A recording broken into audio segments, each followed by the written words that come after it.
Hi, my name is Rick Andrews. I'm with Century 21 Scenic Realty, and today we're going to be discussing the Georgia purchase and sale agreement. If you're buying property in the mountains, you're definitely going to need to know about that. As always, though, if you're looking to buy or sell in the mountains, please click on the appropriate link on our site. Whether you're looking to buy or sell, please click on the appropriate link.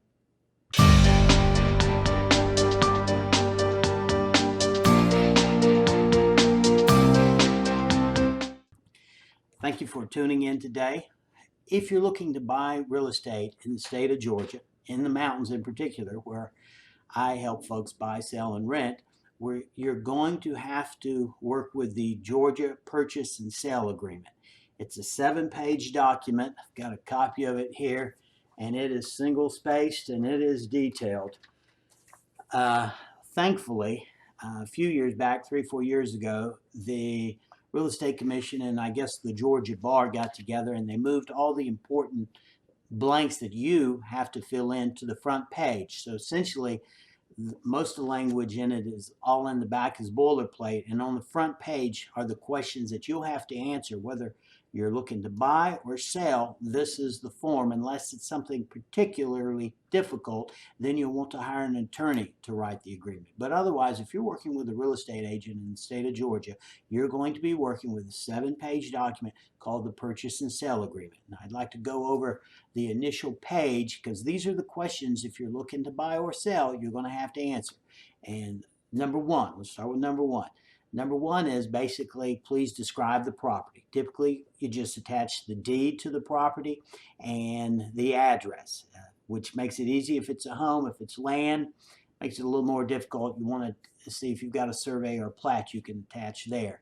Number two is there a survey? And if you've watched any of my videos, you know I always recommend getting a survey if you're looking to purchase up here. But if you do have a survey, you attach it. If you don't, I want to really encourage you to get a survey if you're looking to buy in the mountains.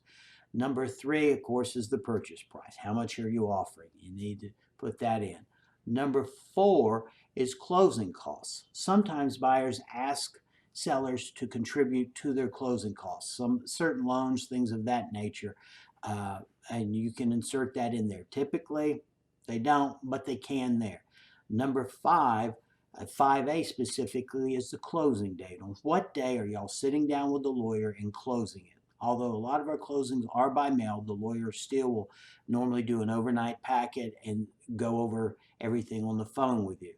5B is seller retains possession through. Now, normally the seller retains possession up here through the closing. At the closing, the buyer then takes over, I should say, possession. However, occasionally you have a buyer that asks to get into a property a little early. Don't recommend it. It can create a whole can of worms, but sometimes it's necessary. But you do address when the buyer takes over possession on page one. Number six is earnest money. How much earnest money are you putting down? I can tell you a lot of our buyers are out of Florida, and down there it's customary to put down 10%. That's not necessarily true up here. There's a lot of negotiation that goes into determining how much earnest money you need to put down. Number seven is what attorney will be closing it. What attorney in our area typically will be closing doing the title work, the legal research, and then closing the real estate matter. Number eight is the earnest money and when it will be paid out. In other words, do you submit the earnest money with the offer originally, or are you going to wait a few days? Our contract has a few blanks, and you can check a blank that here's the earnest money with the offer, or you can indicate, the earnest money will be provided within X amount of days from the binding agreement. And the binding agreement date is the date upon which both parties finally enter into a binding agreement to purchase the real estate. Number nine is the due diligence period. Very important to both the buyer and the seller. It's during the due diligence period, and that period can be 7 days, 14 days, 21 days. It can be whatever you negotiate. But that is the time period within which the buyer has the opportunity to inspect the property, a termite inspection, a home inspection. make sure you get a survey, and you review everything and decide, is this a home I really want to live in the rest of my life or purchase for fun? You just want to look at the costs of any necessary repairs. And sometimes during that time period, if you find out that it's going to cost several grand, you can renegotiate, so to speak, or you can at least ask, would the seller be willing to pay for some of the costs of repairs? It's negotiable. Everything is always negotiable in real estate, just about. After the due diligence, on page 1 of the purchase and sale agreement, is whether or not a lead-based paint disclosure is necessary. If the home was built in 1978 or prior, you're going to need to attach a lead-based paint disclosure. That's right on the first page. Then finally, number 11. Yeah, we're almost at the bottom of this page, thank God. Number 11 is what type of brokerage relationship do you have with the agent representing you? There's a section for both the listing agent representing the seller, and there is a section for the selling agent or the buyer's agent representing the buyer.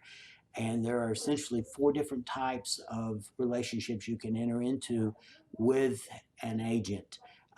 One is they can represent you exclusively as a client. They can represent you as a customer if you're the buyer, and there's also dual agency where they represent both parties, or designated agency. We'll discuss agency in another video in great detail, but those are the types of agency that are offered in paragraph 11. Paragraph 11C on the first page asks, is there a material relationship between any of the parties? You know, he's my dad, he's my brother, etc. And finally, time limit. The last part of page 1 is time limit of the offer.